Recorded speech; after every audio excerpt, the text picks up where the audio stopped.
Memang beberapa hari terakhir ini, itu kan lagi ramai. Masalahnya MK ini memutuskan bahwa pendidikan dasar setingkat SD, SMP, kemudian madrasah, dan sederajat itu harus gratis, baik negeri maupun swasta. Nah, yang menjadi polemik ini kan adalah ketika sekolah swasta ini harus menggratiskan pendidikannya. Nah, ini yang menjadi masalah, ini yang menjadi problem.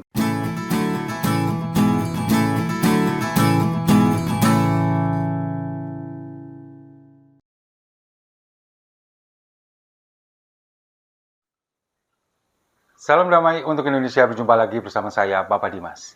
Info kali ini datangnya dari putusan MK yang mewajibkan pendidikan dasar SD dan SMP gratis bagi sekolah negeri maupun sekolah swasta. Nah, ini jangan sampai dijadikan ajang korupsi atau bancaan. Ya, memang beberapa hari terakhir ini, itu kan lagi ramai.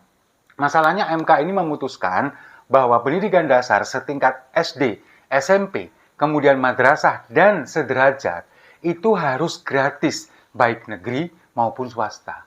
Nah, yang menjadi polemik ini kan adalah ketika sekolah swasta ini harus menggratiskan pendidikannya.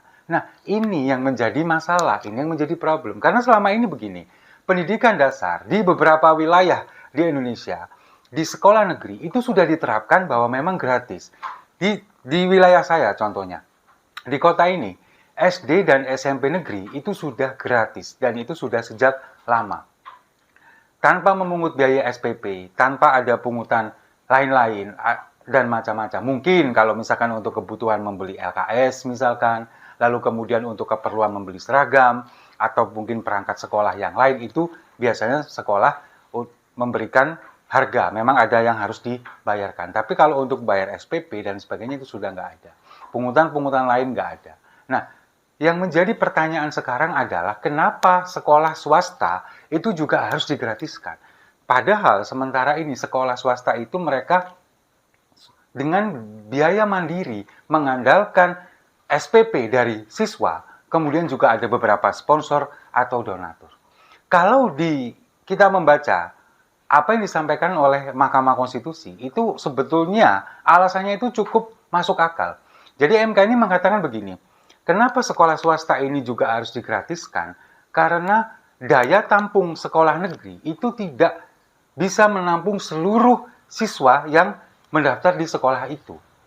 Katakanlah daya tampung sekolah negeri ini 50 siswa. Sementara yang mendaftar ke sana adalah 70 siswa. Nah, sisanya yang 20 ini, mereka ini kan memang niatnya itu masuk ke negeri, bukan niatnya masuk ke swasta. Tapi mau nggak mau, karena daya tampung sekolah ini tidak mencukupi, tidak mengcover seluruh siswa, maka yang 20 ini terpaksa harus sekolah di sekolah swasta.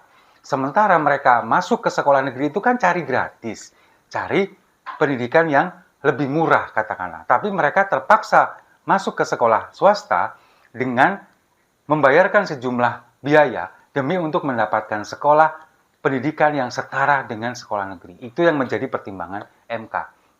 Memang itu masuk akal di beberapa wilayah, terutama di daerah pelosok mungkin, itu persebaran sekolah negeri itu memang tidak merata. Jadi misalkan di salah satu kecamatan, itu ada yang sekolah negerinya sampai 2 atau 3. Di jenjang SMP ya. Kalau di jenjang SD kan mungkin per kelurahan ini sudah ada. Tapi di kecamatan yang lain, itu mungkin tidak ada satupun sekolah SMP. Itu bisa terjadi. Di tempat saya juga seperti itu. Sekolah SMP ini berkumpul di pusat kota, di salah satu kecamatan yang ada di pusat kota. Sementara di kecamatan yang lain, yang terutama yang menyebar, itu kadang hanya ada satu sekolah SMP. Bahkan di satu kecamatan ini nggak ada satu sekolah SMP pun. Itu yang akhirnya menjadi pilihan bagi mereka yang maunya sekolah negeri, tapi tidak tertampung mungkin karena dengan sistem zonasi jarak ke sekolah itu terlalu jauh, sehingga mereka tidak tercover, mau tidak mau mereka masuk ke sekolah swasta. Nah, pada akhirnya MK kan memutuskan begini, bahwa sekolah swasta ini tidak semuanya gratis. Ada sekolah-sekolah khusus yang mungkin membolehkan sekolah ini untuk memungut biaya atau SPP kepada siswanya, yakni sekolah yang memiliki kurikulum di luar kurikulum standar nasional. Misalkan seperti sekolah-sekolah internasional atau sekolah-sekolah keagamaan. Misalkan di SD Islam terpadu misalkan, atau di madrasah tertentu. Nah, di sekolah-sekolah ini memang mereka harus memungut biaya yang lebih mahal. Misalkan di sekolah internasional, kurikulumnya mereka ini ditambah. Ada sekolah yang dengan kurikulum internasional, misalkan menambahkan pendidikan bahasa asing misalkan. Lalu kemudian di sekolah-sekolah Islam, mereka ini juga memberikan kurikulum yang berbeda dari standar sekolah nasional. Makanya mereka boleh memungut biaya lebih. Misalkan di salah satu sekolah Islam, mereka menerapkan sekolah semi pondok. Jadi sekolah ini dengan metode asrama. Siswa ini harus mondok di sekolah itu. Nah, ini kan nggak bisa kalau misalkan tidak memungut biaya lebih. Karena nanti ada biaya perawatan sekolah, kemudian biaya makan bagi siswanya, lalu kemudian juga mencuci pakaian atau kebutuhan yang lain-lain. Itu kan memang tidak bisa digratiskan. Nah, sementara yang sekolah yang digratiskan ini sekolah yang seperti apa? Sekolah yang memang mereka ini sekolah swasta, lalu kemudian juga menerapkan sistem kurikulum sama persis dengan kurikulum yang ada di sekolah negeri. Itu yang akan dibebaskan. Nah, ini sudah terjadi di beberapa daerah. Di Semarang misalkan. Kemudian di Jakarta. Jadi, pemerintah daerah ini memang menunjuk beberapa sekolah untuk dijadikan mitra. Mereka harus menampung siswa yang tidak tercover oleh sekolah negeri. Mereka yang kehabisan kuota untuk mendaftar ke sekolah negeri karena kalah jarak ketika mereka menggunakan sistem zonasi, mereka harus masuk ke sekolah ini. Dan sekolah ini dibiayai oleh pemerintah daerah. Itu sudah terjadi di beberapa wilayah di Jakarta dan di Semarang.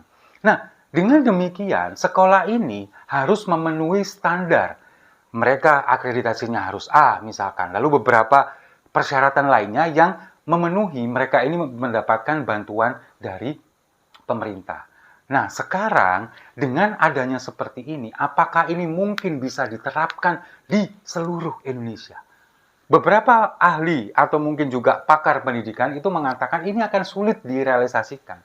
Kalau di Jakarta, memang bisa direalisasikan karena APBD Jakarta itu sangat besar, lumayan besar. Sementara di wilayah-wilayah lain, ini kan tidak sebesar di Jakarta. Apakah mereka bisa mengcover biaya pendidikan kepada sekolah swasta? Sementara sekolah swasta ini mengandalkan SPP dari siswanya untuk menggaji guru, untuk operasional, dan lain sebagainya. Mereka mengandalkan itu dan juga donatur, beberapa donatur misalkan sekolah milik yayasan. Nah, sekarang dengan sistem yang seperti ini, bagaimana nanti pemerintah bisa memanajemen ini semua, kemudian memberikan pengawasan kepada sekolah-sekolah swasta itu? Apakah mereka benar-benar memenuhi standar kualitas yang sama dengan sekolah negeri, atau mungkin justru malah ini akan dijadikan ajang korupsi atau ajang bancakan rame-rame? Bisa jadi seperti itu, karena justru dengan kalau misalkan pemerintah menerapkan sistem yang seperti saya bilang tadi, ini justru malah membuka peluang korupsi sebesar-besarnya. Misalkan, ada salah satu sekolah, ini memang mereka bukan sekolah yang tadi seperti saya katakan, memiliki kurikulum yang lebih dari sekolah biasanya. Sekolah ini berharap menjadi mitra pemerintah untuk dijadikan sebagai sekolah yang akan menampung siswa-siswi yang terlempar dari sekolah negeri karena kuotanya tidak memenuhi. Maka mereka akan berlomba-lomba untuk mendapatkan bantuan dana dari pemerintah daerah. Nah, bagaimana caranya? Mereka berusaha untuk memenuhi persyaratan itu. Memenuhi akreditasi, kemudian memenuhi juga persyaratan-persyaratan yang lain, dan disitulah mungkin nanti akan ada kemungkinan ajang korupsi. Sebuah sekolah ini kemudian ingin mendapatkan bantuan pemerintah, mereka bisa dengan berbagai cara untuk mendapatkan itu. Misalkan, untuk mendapatkan akreditasi mereka kemudian nyogok, misalkan seperti itu. Lalu kemudian mereka memberikan uang pelicin kepada pihak pemerintah. Di sini ada Dinas Kependidikan, yang nantinya mereka punya wewenang untuk menentukan sekolah-sekolah mana yang akan menjadi mitra pemerintah. Memberikan pelicin, kemudian dengan harapan mereka mendapatkan dana itu. Ini justru yang harus diawasi. Selain itu, selain apa yang saya sampaikan ini tadi, pemerintah daerah maupun pusat ini kan juga harus lebih bagaimana mereka bisa meningkatkan kualitas sekolah-sekolah negeri ini untuk lebih bisa mengcover siswa-siswi yang mungkin tidak selama ini tidak tercover. Meningkatkan kuantitas, misalkan kuantitas kelas, kuantitas guru, kualitas kelas, kualitas gedung, prasarana dan prasarana itu kan harus dilengkapi. Itu menjadi PR kita semua. Pemerintah, kemudian juga masyarakat yang selama ini juga peduli dengan sekolah negeri, itu juga menjadi PR kita semua. Nah, itu yang menjadi hambatan mungkin dari para pengamat pendidikan mengatakan ini agak sulit terrealisasinya mungkin di situ. Jangan sampai hal yang seperti ini dijadikan celah untuk ajang korupsi, untuk ajang bancaan. Itu yang perlu pengawasan. Ini yang benar-benar menjadi PR kita semua. Makanya tidak mudah memang untuk merealisasikan ini. Apalagi APBN kita, anggaran untuk pendidikan itu kan selama ini sebesar 20% dari total APBN. Nah, kalau misalkan ini terjadi, itu kan pasti ada pembengkakan. Akan ada realokasi. Kemudian juga ada evaluasi lagi RPJMD di beberapa wilayah, di Pemda masing-masing. Itu pasti akan terjadi. Nah, ini yang memang tidak bisa direalisasikan secara instan mungkin. Mungkin butuh waktu, butuh proses. Nah, Wakil Menteri Dalam Negeri Arya Bima kemarin kan mengatakan bahwa keputusan MK ini sudah mengikat dan tidak bisa diganggu-gugat. Maka pemerintah wajib melaksanakannya. Nah, melaksanakannya oke, tapi apakah ini nanti akan sesuai dengan harapan? Sementara dana pendidikan kita, alokasi pendidikan kita hanya 20% dari APBN, belum lagi nanti kemudian terbentur dengan alokasi yang lain, seperti sekarang MBG, makan bergizi gratis, lalu kemudian juga program-program pemerintah yang lain yang harus juga dijalankan seiring dengan semuanya ini. Apakah ini nanti akan kemudian tidak membengkak APBN kita? Dan dengan membengkaknya APBN itu, apakah tidak ada jaminan nanti ini tidak dikorupsi? Itu yang menjadi PR kita bersama.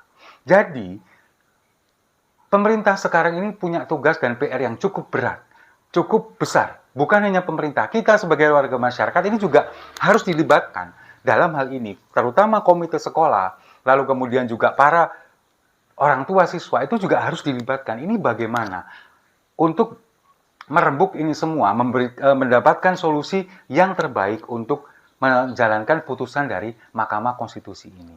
Kita lihat saja, pemerintah Presiden Prabowo, apakah ini nanti bisa berjalan dengan baik, apakah ini nanti bisa berjalan dengan mulus, atau justru yang seperti ini akan menjadi ajang korupsi dan bancaan rame-rame. Sambil menunggu, kita minum kopinya dulu sama-sama.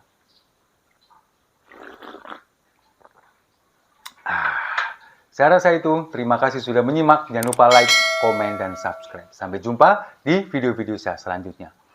Buat anak, jangan coba-coba.